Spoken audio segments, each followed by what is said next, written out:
Shock.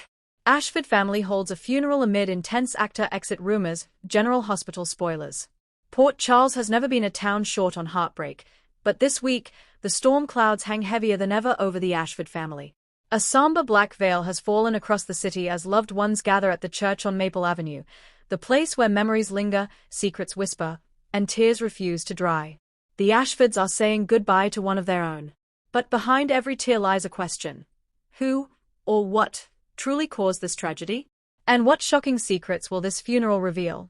The morning air is cold, almost punishing. The faint chime of the church bell echoes through the fog that rolls across the riverfront. Inside the church, Portia Robinson Ashford sits stiffly on the front pew, her hands trembling as she clutches the folded memorial card. Her lipstick is smudged from crying, though she tries to hold her head high. Behind her, Trina stands silently, wearing a black dress that seems far too mature for her young heart. Her eyes are hollow, she hasn't spoken much since the news came. Beside her, Marshall sits stoically, a proud man broken by grief he refuses to show. The coffin at the front of the church is closed. That alone says enough, too much. Across the room, Jordan Ashford enters quietly. Her presence draws a subtle murmur from the crowd. Though she's no longer married to Curtis, her connection to the Ashfords runs deep, and her face is as pale as the marble floor. But the question rippling through Port Charles, whispered in the pews, murmured behind tissues, is simple yet explosive. Rumors swirl like wildfire that this funeral marks a major exit, one that will change the Ashford family forever. Online fan chatter, cryptic social media posts, and an actor's thank you message have fans bracing for heartbreak. 3 days earlier, the Ashford household had been a place of uneasy silence. Curtis sat at the kitchen table, his wheelchair pulled close, staring at his phone. The message he'd just received turned his stomach cold. Portia entered, holding 2 mugs of coffee. "You've been quiet all morning," she said softly. "Is it the clinic results again?" Curtis looked up slowly. "It's not that," he murmured, his voice low. It's about Marshall." Portia froze. "Marshall? What about him?" Curtis swallowed hard. "He's gone, Portia. The doctors said his heart gave out last night. He was playing his sax on the balcony. Just dropped." Her mug slipped from her hand and shattered on the kitchen tile. For a moment, neither of them spoke, just the distant echo of glass rolling across the floor. Portia covered her mouth. No, Curtis, that can't be true. He was fine yesterday. He was talking about Thanksgiving." "I know," Curtis said, tears welling in his eyes. "He told me he wanted to play at the Metro Court next week. Said he had something special planned for Trina. And now." He couldn't finish. He didn't need to. Portia reached for his hand, but his was already trembling too hard to hold. The loss of Marshall Ashford, the patriarch, the jazzman, the heart of the family, hit Port Charles like a wrecking ball. But as the grief deepened, whispers began to emerge. Marshall's death might not have been as peaceful as it seemed. At the church, the service begins. Pastor Simmons stands at the pulpit, his voice heavy but comforting.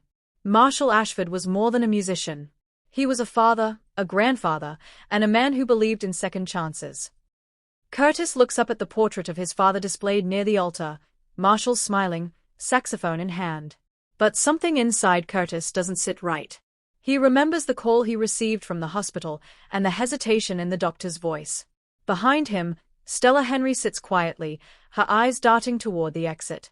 Her usually warm and commanding presence is replaced by tension. She knows something.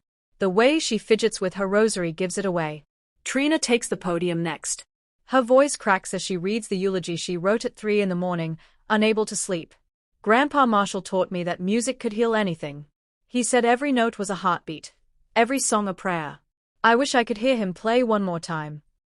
As she steps down, Curtis wheels forward. His speech is simple, raw, emotional, stripped of pretense. "My father and I didn't always see eye to eye. But when I needed strength, he gave it. When I needed forgiveness, he offered it. He was the melody I didn't know I was missing." The crowd weeps. But then, as the choir begins to sing, the church doors burst open. All heads turn. Jordan steps aside as Selena Wu walks in, dressed in black silk, her eyes cold and unreadable. The tension in the room snaps like a live wire. "Apologies for the interruption," Selena says smoothly, her tone like honey over ice. But I believe I have something that belongs to the deceased. Portia's face tightens. Selina, this isn't the time. Oh, I think it is, Selina interrupts, glancing at Curtis. Because before Marshall died, he was working on something for me. Something he never got the chance to finish. Gasps ripple through the crowd. Curtis's expression hardens. You're out of line, Selina. She tilts her head. Am I? Or am I here because your father didn't just die of natural causes? The room freezes. Jordan stands, her instincts kicking in. What are you implying? Selina pulls a small envelope from her purse and tosses it onto the front pew. An autopsy report. Unauthorized, of course. But enlightening. Curtis's hand trembles as he opens it. The words jump out like daggers. Toxicology positive for foreign compounds. Trina whispers, Are you saying Grandpa was poisoned? Selina smirks. I'm not saying anything, dear. I'm only delivering the truth. Chaos erupts. By the afternoon, the entire tone of the funeral has changed. What was once mourning turns into fury, disbelief, and suspicion. Jordan calls the PCPD to secure the coffin for forensic review. Portia breaks down completely, sobbing into Stella's shoulder. Curtis, though shaken, becomes ice cold. If someone did this to my father, I'll find out who. Selina's warning lingers in the air like a curse. As the guests leave in whispers, the family gathers privately in the church lounge. I told you something was wrong, Stella says shakily. Marshall's eyes, they didn't look peaceful. And he hadn't been feeling well for days. Portia frowns. Why didn't you say something sooner? I thought it was his medication, Stella replies, wringing her hands. But now I'm not sure. Jordan paces the floor. If Selina's information is accurate, then we're looking at homicide. Trina turns to her. Who would want to hurt my grandpa? He didn't have enemies. Jordan glances at Selina, who's leaning against the doorframe. Maybe not. But people close to him did. Curtis narrows his eyes. You're talking about me. Selina nods. You've been poking around in my business for months, Curtis. Maybe someone wanted to send you a message. A chill passes through the room. Days later, the PCPD confirms what everyone feared. Marshall Ashford was poisoned. The chemical was rare, something only available through black market channels. The entire investigation becomes headline news. Social media explodes with theories. Is Curtis the real target? Was Portia involved? Actor exit confirmed. Marshall's death signals major storyline shift. Meanwhile, in Port Charles, grief transforms into obsession. Curtis spends sleepless nights going over Marshall's old recordings, looking for clues. He listens to the same track over and over again, a jazz tune titled Silent Redemption. But on the final recording, a faint voice can be heard whispering something behind the music. Tell Curtis, it wasn't Selina. He freezes. The voice is Marshall's. Curtis plays it back again. The whisper is faint, desperate. Tell Curtis, it wasn't Selina, it was. The rest is static. Jordan works late into the night at the PCPD. A new lead has surfaced, a medication switch at the hospital where Marshall was being treated. The nurse who signed off? Portia Robinson Ashford. When Jordan confronts her, the scene is explosive. Portia, Jordan says, stepping into her office, I have to ask you something. Did you change your father-in-law's prescriptions last week? Portia looks startled. What? No, I just approved a refill. That's it. Then why is your name on a file authorizing a dosage increase for his cardiac meds? Portia's hands begin to shake. That's not possible. I didn't, Jordan, I swear to you, I didn't touch that. Then someone forged your signature, Jordan replies grimly. And that means this was personal. Before they can continue, Trina bursts in. Mom. Curtis collapsed. Curtis is rushed to General Hospital. His blood pressure has plummeted, and his breathing is shallow. Portia's medical instincts take over, but her emotional side nearly paralyzes her. He's going into cardiac distress, she cries. Get the crash cart. Jordan stands by helplessly as Portia fights to stabilize her husband. Stella prays quietly in the corner, tears streaming down her face. After what feels like hours, Curtis finally opens his eyes. Portia. Dad, he tried to tell me something. What is it, baby? She asks, brushing tears from his cheek. Curtis whispers, He said, "It wasn't Selena. It was someone closer." Portia freezes. Closer? What do you mean? But Curtis passes out again before he can answer. Jordan begins digging deeper, and what she finds sends shockwaves through Port Charles.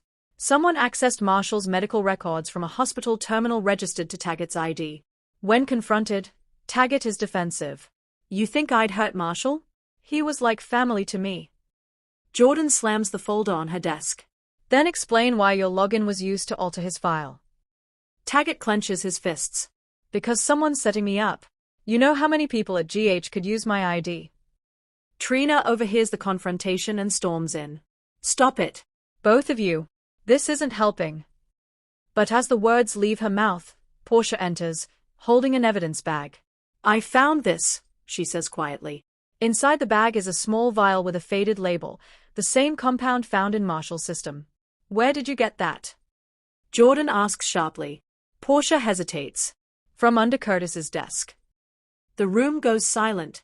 When Curtis wakes up again, Jordan is waiting. "Curtis, we found something in your office." He closes his eyes.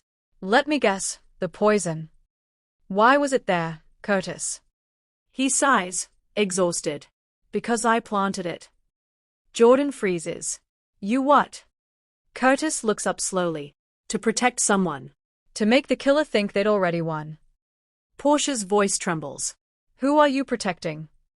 Curtis looks at her with tears in his eyes. "You." Portia steps back, stunned. "Me?" "Curtis, I would never." "I know you wouldn't," he says softly. "But someone wanted it to look like you did." The realization hits her like a punch. "Selena." He shakes his head. "No. She's not the one. It's someone inside the hospital." Jordan narrows her eyes. "Then we find them. Fast." 2 nights later, Jordan receives the final lab results. The signature on Marshall's medical file wasn't forged by hand. It was digitally altered by someone with administrative access. There's only one person with that clearance, Dr. Austin Gatlin-Holt. At the Metro Court, Austin is sitting alone when Curtis wheels up beside him. "You knew my father," Curtis says coldly. "You treated him." Austin looks up, uneasily. "Curtis, I'm sorry for your loss. But I don't know what you're implying." Curtis interrupts, slamming a photo on the table, a hospital security image of Austin using Taggart's ID card. Austin's expression changes. The calm mask cracks. "I didn't mean for it to happen," he whispers. "He found out something. Something about a patient file that connected to Sonny's case. He wasn't supposed to die." Curtis's voice breaks. "You poisoned my father to cover your tracks." Austin's hands tremble. "I didn't poison him, I just gave him a sedative. Someone else switched the dose." "Who?" Curtis demands. Austin hesitates, then says one name that sends shockwaves through the town. "Cyrus Renaud." Jordan and Curtis confront Cyrus at Pentonville. His calm, collected, his eyes glinting with satisfaction. "You've been quite busy," Cyrus drawls. "A shame about Marshall. I always admired his music." Curtis slams his fist on the table. "You used him to send me a message." Cyrus leans forward. "You took something from me, Curtis. You cut off my supply chain." "I took something from you." Jordan's jaw tightens. "You'll rot for this." Cyrus smirks. "Oh, I doubt it." Port Charles always needs its villains. As they leave the room, Curtis turns back once more. "You may think you broke me," he says quietly, "but my father's music will live longer than your hate." A week later, the Ashford family gathers again, not for grief, but for closure. At the waterfront, they scatter Marshall's ashes as soft jazz plays in the background. Curtis, though still in his chair, holds Trina's hand tightly. Portia looks up at the sky. "He's free now," she whispers. Trina adds softly, "And so are we." But as the camera pans back across the river, another figure watches from the shadows. A man holding a saxophone case, his face hidden beneath a cap. Could it be? Fans online explode with theories. Did Marshall really die, or was his death staged as part of a secret deal? The actor's social media post, "Sometimes goodbye isn't forever," only fuels the fire. In the final moments, Stella visits Curtis late that night. "He'd be proud of you, you know," she says gently. "You fought for the truth." Curtis nods. I just wish I could hear him play again. Stella smiles faintly. Maybe you will. As she leaves, Curtis turns on the radio, and a haunting jazz melody fills the air. It's Silent Redemption. He freezes. The same melody his father recorded, but now with new notes. A message woven into the rhythm. He closes his eyes, a tear sliding down his cheek. Somewhere in Port Charles, the music lives on. Rumors swirl that one Ashford actor is exiting, but another may secretly return. And with Cyrus Reno back in play, General Hospital's next chapter promises heartbreak, redemption, and revenge, the perfect storm for Port Charles.